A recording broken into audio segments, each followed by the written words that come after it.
Science fiction is a break from the real world. Well, most movies are supposed to be, but it's like no other.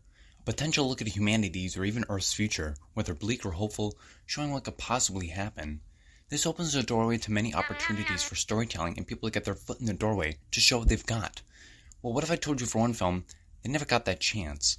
Because despite an interesting premise, it was cursed with little marketing or hype online and a horrible release date just weeks after The Meg came out, to become a forgotten sci-fi adventure.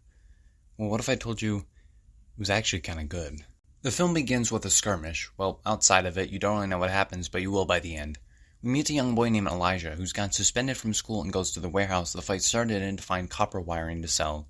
He finds the people from the skirmish with not much of their heads left, and takes one of the weapons yet drops it when it activates. He returns home to his adoptive father Hal, played by Dennis Quaid, who tells him since he's suspended, he has to help him with work. You know, if I'm hard on you, it's because the world is hard. This is also important to keep this in mind. He's only really training Elijah for the real world and how forgiving it can be, which we will see later. Later that night, Hal's biological son and Elijah's stepbrother, I guess, returns from prison, which Hal isn't super happy about. It's clear their relationship is strained because of Jimmy's repeated mistakes and wrongdoings, but something else important is, when the hell is it ever that dark at 6? I thought this film took place during the summer, you know, when the day's longest. This is absolute blasphemy and I will not stand for it. Being serious, this film was apparently shot like late 2016, which is weird because it came out in 2018, but I guess it explains why the film, it would be dark at 6, so alright. Elijah shows Jimmy around the place and how it's changed since he got arrested, and they bond a bit before dinner is served, alongside some familial tension because Jimmy can't get an actual job, with Hal not wanting to clear an ex-con to work at the site he works at.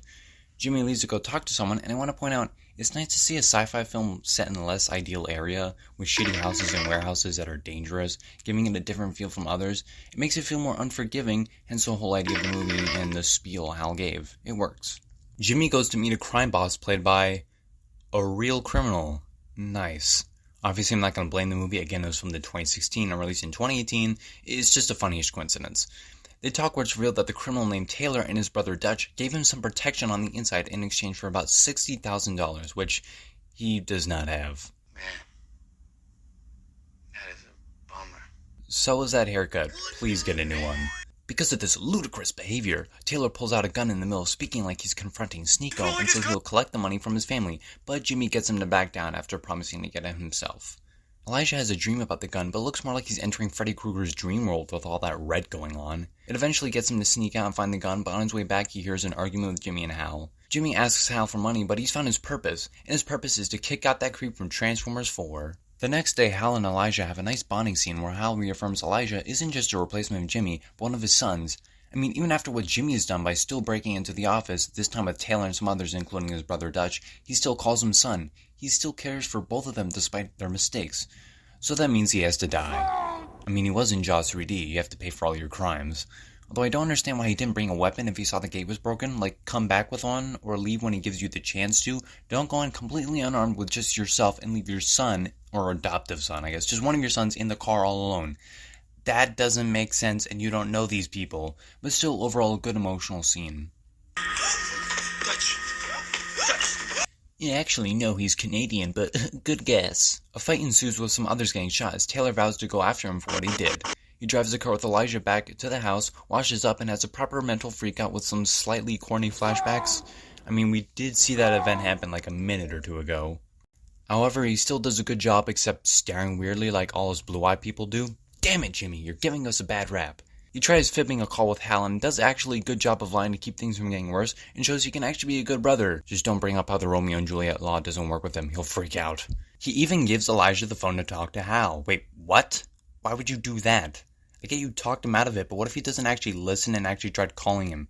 You're screwed. I'm confused why you would do this.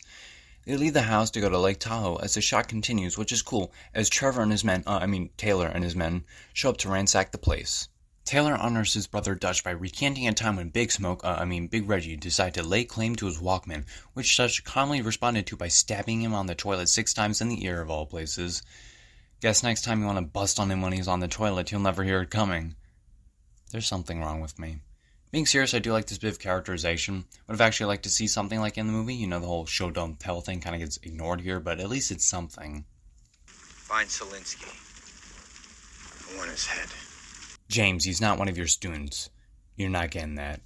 Elijah and Jimmy continue their journey as Elijah tries out the gun, but only really briefly as some masked figures appear in the warehouse, looking at the footprints of the aftermath and discover a gun's been taken. Jimmy and Elijah bond some more as Jimmy asks if Elijah's into performance arts, and of course he proceeds to take him to a strip club.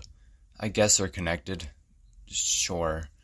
They head in, Jimmy gets pretty drunk and starts dancing with one of the strippers, Millie, who is actually the Batman as Catwoman, so that's nice. Her boss obviously doesn't like that and gets his men to beat him up, which finally prompts Elijah to use the weapon and bring it actually into the story for more than 20 seconds. I never thought it would take this long, and I'm not sure how to feel about it not playing such a huge role in the film up to this point. This is kind of a sci-fi film without most of the sci-fi. You would think it's such a dangerous place it would allow them to use that genre more, since these weapons can be sold more and more dangerous activity would happen, but no. But that does get explained later, it's just... yeah, but on the other hand, it does feel like the story is more character-driven and not prop/MacGuffin-driven, which I do like. It has its problems and sometimes feels like that, but still. I get it's a movie with a modest budget, and they do have quite a stacked cast, so that takes away from some of it, but The Darkest Hour didn't cause that much more, even including inflation, and had some pretty crazy ideas in it, and had some decently well-known actors. It's kind of a half-and-half situation. Both works and doesn't work. The three leave as the two masked figures detect the activity and leave, all dripped down motorcycles. You know what? Since the gun's coming back into the story, I figured I would explain how it works a bit using the creator's Instagram for some interesting tidbits of information. I'll keep the post up while I'm explaining, but it says, on Kin we built a trigger-operated white/blue LED light in the end of the plasma rifle, so it light up when fired. Not only did it bring some realism for the actors, but it also meant we had interactive lighting for our locations when the weapons pew-pewed. We ended up finding that our favorite part was getting some freebie anamorphic lens flaring that only made our post-partner's job easier on the back end. Shout out to this Instagram account, who added some killer blasts into a handful of pivotal shots. You can also see the nice little soft kick is getting in the face from the top of the weapon that looks sweet once at Gmug scope designs were added in later. Next is the cleaner's floating laser orb. Our initial idea was to do everything practically in camera with real concert lasers. There was just too many things the lights had to bounce off in each location. We found a local laser tech in Toronto and used it in a couple key moments, at the warehouse and inside the strip club. Simple animations were created and projected, and the results were fantastic. For the 360 scan of the strip club, we left a tiny gap for the lens and made sure not to fry the Alexa chip. All simple but effective stuff. Love us some interactive lighting on set. So yeah, pretty extensive creative stuff. Always nice knowing background info, especially on smaller movies that not many might know about. It's also cool that they didn't just have the stock muzzle flash effect for the gun, but rather something really on set to make it feel more immersive. It all helps to make the film feel really sleek and well done for a mid-budget action film, or just a film in general. Nice job, y'all. Elijah tries target practice, and is here where Jimmy realizes he left the bag of money at the strip club/bar. Thus, they set off to go back and get their cheddar back, or however you want to say it, dough, moolah, whatever the hell. Although they stop at a hotel first for some character bonding. Elijah and Minnie bond over their hashtag traumatic past and their scars. Nice. Oh yeah, Taylor's in this film. Here with his leprechaun-looking shoes to take a piss in front of a store owner like a true gentleman. Kind of forgot about him as he feels more like an afterthought. Back to the main group, they find Mr. Lee and hold him up at gunpoint and threaten to shoot him. Hey, only the Bobbats are allowed to do that. Or however the hell it's pronounced. My question is, why is Lee not armed? Like he just got into a crazy situation a few hours ago and is just at a poker game? Did he not see the money bag they left and think, hey, maybe we should arm ourselves and not be at a poker game or at least be in one to set a trap or something? Jimmy also idiotically leaves the child armed with a dangerous weapon alone. Yeah, he's shown he can use it, and yeah, it makes sense with his character and how reckless Jimmy is, but dude, what the hell, don't do that. Although he does come back less than a minute later, still dumb. They managed to even get away with the money, so that's cool. The two masked figures find the strip club and through some holograms see what happened, which is a pretty cool idea. I know Prometheus kinda did it first, but it's nice to see more sci-fi stuff in this movie. The group decides to keep their spirits up by going to Las Vegas, I think. At least some sort of casino in Nevada, as we see how Jimmy's actually holding up. Not well, and neither is Elijah after learning that his adoptive father, Hal, is dead and on the news, and that they're the two suspects.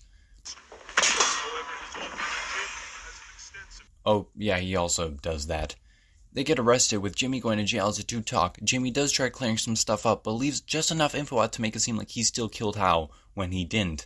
Way to incriminate yourself, dude. I know he may not have even seen the news about him being a main suspect in the murder, but still, just for your sake, clear that up. Taylor and his men follow, finally showing some actual fucking relevance to the plot, and start massacring the police station. And I love how one police officer shoots through the windows you know are bulletproof. Like, duck and find cover, dummy, you know that's not gonna do anything.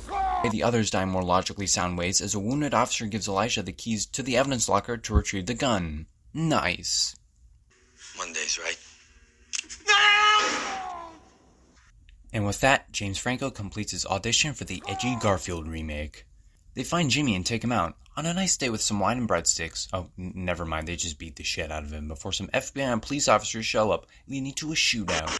Elijah uses his time to kill one of Taylor's men by absolutely disintegrating him like this is Spider-Man Homecoming, or I guess any movie where someone disintegrates. I guess that's just the first one that came to mind. Anyways, it leads to a shootout where most of Taylor's men die, and they get arrested once again by the FBI. Taylor shows up ready to kill Jimmy, but then those two masked figures show up on their motorcycles and freeze time, except for Elijah, as they tell him he's not from this world. This is the big twist of the movie, the whole big, oh my gosh moment. Elijah is an alien from a war-ridden planet sent here until he's old enough to help. These two are also called cleaners and reveal their faces, and what the hell? It's Michael B. Jordan, who also produced this movie. Depending on which thumbnail I use for this video, you already have that spoiled, but still a nice second twist and a cameo, even if he's barely in it with his actual face. Still cool, and I guess this is why the movie isn't heavy on the sci-fi stuff, since it's on Earth, or at least an Earth-like planet, and these are the only real aliens, and one of them doesn't even know it. All this just makes me more mad it failed at the box office, as it was clearly setting up a sequel that would have been very interesting if done right. I guess this is where most complaints come from, how it feels more like a setup than a proper movie, but to me it feels like an introduction. The male cleaner also reveals the people in the beginning battle were cleaners sent to kill him, but they stopped that. They also move the bullet Taylor was shooting at Jimmy with and aim it at himself, so when they leave with the gun and time unfreezes, he dies and the two get taken out, with Jimmy going to jail for less time than he thinks if he cooperates. Oh yeah, Millie's there and waves at Elijah with his hand glowing from their earlier interaction with the male cleaner as the film ends. And that was Kin. Pretty decent. It has its problems. Some scenes are not well written and kind of stupid when held up to scrutiny. Taylor becomes less of a relevant character to the plot each passing scene he's in, just kind of there to chew up the scenery but not do much else. The main characters are a bit flat and one-dimensional, and I feel like they wasted Dennis Quaid a bit, killing him off so early. I also wish they did a bit more with the film. It felt underwhelming at times, but maybe that's just because I expected it to be more sci-fi and not set in a world where those elements aren't discovered. It's just kind of a different thing, I guess, than I expected. I just thought there would be some sort of commentary since there are in poor areas with lots of crime. There would be some commentary on how these places are looked down upon and the breeding ground for such terrible behavior while others don't even bother, with the sci-fi elements and weapons adding on to that. But that's not fully the film's fault. It was just what I thought the film was from knowing the basic plot, kind of, and seeing bits of the trailer. However, it does shine with its look and pacing. It's remarkably sleek looking and very well paced most of the time, and still makes you care enough about the characters no matter how cliched they can be. It's also got the cool cameos and brutal deaths and decent music that helps elevate some scenes to pretty good. It makes good use of its sets and makes you feel like this is a lived-in world, just different from how I was expecting it to be. I just wish there was a sequel to further explore this, but the film flopped. Not much they can do after that besides wait a while and maybe see if it's got a cult following big enough to justify one. I hope you enjoyed this video. What was your experience with the film if you did see it, whether it be in theaters or at home? And if it was in theaters, were you the only one there or one of the few people there? If you like these videos, there's plenty more to come and that have already came, or I guess were made, you know what I mean. So you can like and subscribe to show your support and help me continue making these kinds of videos, and I'll see you in the next one. Bye-bye.